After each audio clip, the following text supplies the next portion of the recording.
Welcome to Time If Not Devon. Justifiably, we are proud of our exemplary life or reputation when we talk about international recruitment. And today, our topic for discussion is international recruitment and CV revamp. I'm here with Michael. Welcome, Michael. Thank you, Steve. So let's go straight to the topic on board. When we talk about CV revamp, what do you mean by CV revamp? Okay, so when you say CV revamp, it's about restructuring the original CV to suit the international standard of application. That is CV revamp. So international standard in what sense or in what way? Okay, so as I said, restructuring the original CV. So every CV is in the raw state. So to get employment, you need to restructure it to suit the standard of the world, that is globally, before your application can be accepted. Okay, so let's say, for instance, I am applying for a role in your outfit. And in my CV, I have just one working experience. But looking at my record when it comes to completion of school, I completed school 2-3 years ago, but I have just one work record. How are you going to go about this CV?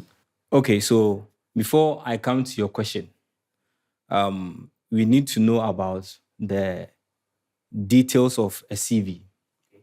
Okay, so a CV in itself has a heading or a headline. Then it has a profile, and then it has the working experience and the educational background of the person, and finally the reference.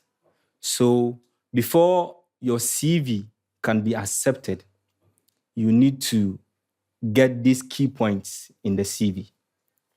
So when we say headline, or when we talk about the headline contains, that is your name, and then, yes, your name, your full name, and your location. That is where you are living, your house address, sure, your GPS address, and also your box address.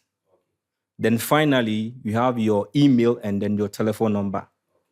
That is in the headline aspect. Then okay. If you are to talk about the headline, that means your residential address boils down to your contact as well. Sure. Okay. So when we take the CV, we know that, okay, this person is applying from this particular location. Good. Okay. Good. This will help the employer know the type of person who is applying for. Do you understand? And also, if the employer wants to communicate back to you, the person will be able to reach you through your email address or your telephone number. What if the person is not having an email address?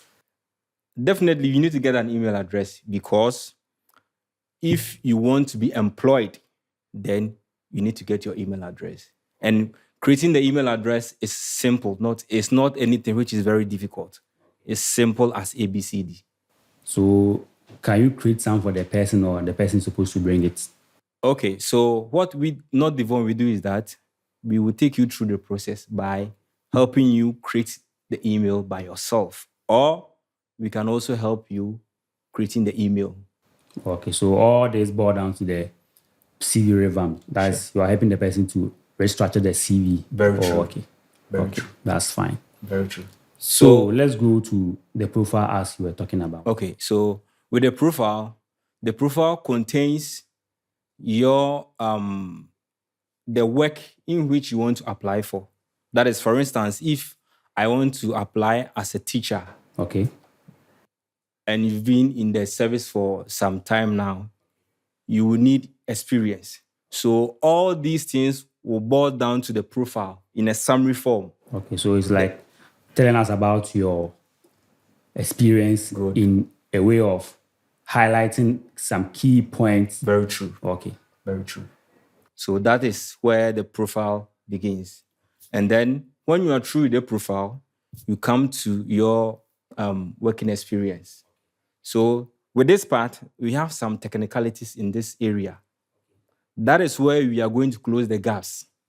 Gaps in what sense? Yes, so gaps in a sense that we will start from when you completed your university, or your secondary education.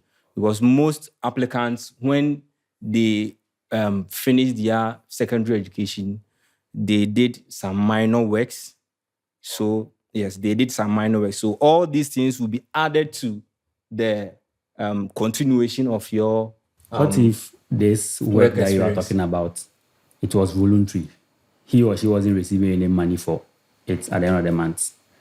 Remind you that, or let me remind you that every CV you will need experience. And Talking about experiences, so you need to you need to add every bit of job that you've done in the CV. very true. Because if you don't have experience, mind you, the employer won't employ you Why? because you need that experience, or the employer needs your experience in order for him to, or in order for the company to grow. So in other way, we can say the CV must not be rusty. Good. So you must always make sure that the CV is updated with all the jobs that you've done before. Very true. Okay. Very true. Okay. Very Be true. it voluntary or paid. Good. Okay.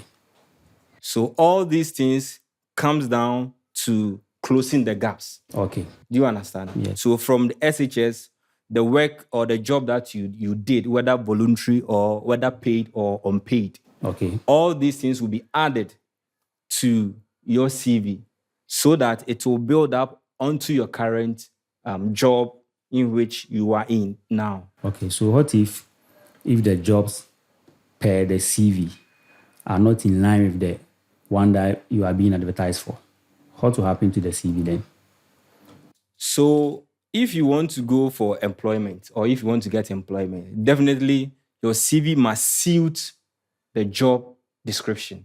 Okay, so that's Do you where the understand? revamp comes in. Yes. So for instance, if there is an advertisement for teachers, Okay. and then you say that, okay, my CV is in construction, automatically you are off. No, what if the person is a technical teacher, or the person teaches in a technical school but he's into construction? That one, it is part of teaching. That is why we have the TVET. TVET, that is technical aspect of teaching. Okay. Do you understand? So I am talking about, for instance, if I want to, I'm a teacher and I want a job offer in teaching, your CV should be in teaching. In teaching. If you want construction, your CV should be in construction. Not if I'm a mason and then there is a job for teachers, then I'll go and apply for teachers. No. In Ghana here, mostly when you complete tertiary, you don't get a specific job that you studied in the university. You do other job before you finally set your hands or your eyes on the one that you did in the university. How do you go about such? Okay. So you add all this experience into your CV or onto your CV, because there might be a time where maybe the employer will say, okay, we need specific people for this specific project. And if I am qualified, I will be picked because I have those experience. So your CV will speak for you. Very good. Okay. So with the reference, can it be any one? Okay, so before I answer you with the reference, let's me go back to the educational background. Education. Because it is very important. So you need to let the employer know that you attended school, or you gained some knowledge in education.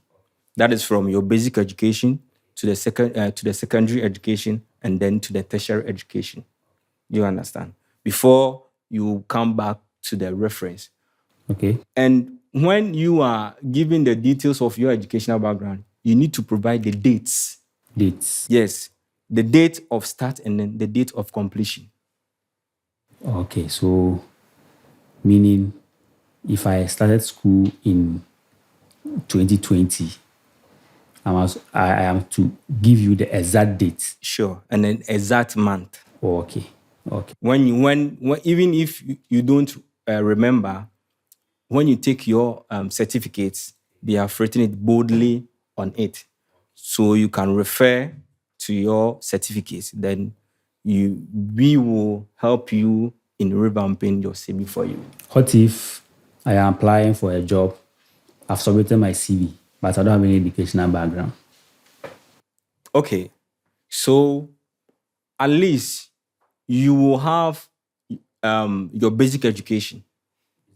Yes, even if you haven't attended the university, every CV has, as I said, every CV has its own requirement, and every job has its own requirement. Do you understand? So yes, specifically it is based on a job.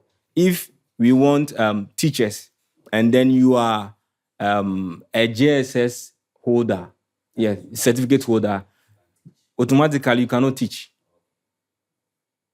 Do you understand? Okay. So now let's go to the reference as So well. with a reference, you need to provide where you are working currently, one reference from. Maybe I'm working in a school or an institution which belongs to my father or an uncle.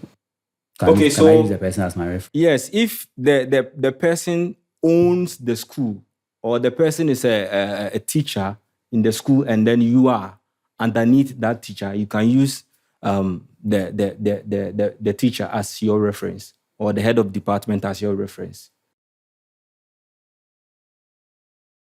Okay, so now let's go to the reference. Okay, so with the reference, we have the academic one and then the professional one. Okay, so academic in the sense of where you school or your professional education, where you are coming from. Yes. So a reference can come from my headmaster or my head of department. Very true. And what about the professional? So the professional is currently where you are working. So that one can also be my manager or any person above you. Okay. So this is very interesting. Yes. A lot of people don't know what it takes when it comes to CV Revamp. They just take their CV out there or hold it in the envelope looking for a job. And I think there's a reason why some of them are being banned, because they just write it anyhow without any arrangement. So could it be a reason why they get bounced? Yes, as you rightly said that they don't take their time to write the CV. So I think today, since we are able to explain the whole process and the key indicators in a CV, our people will be able to write their CV very well. Okay, so I will advise that if you are out there and you want to embark on any international recruitment or any international recruitment or any form of engagement when it comes to travel or school or whatever, look no further than coming to Not Even Recruitment, and we help you with every aspect that you need to go on in the process. Thank you.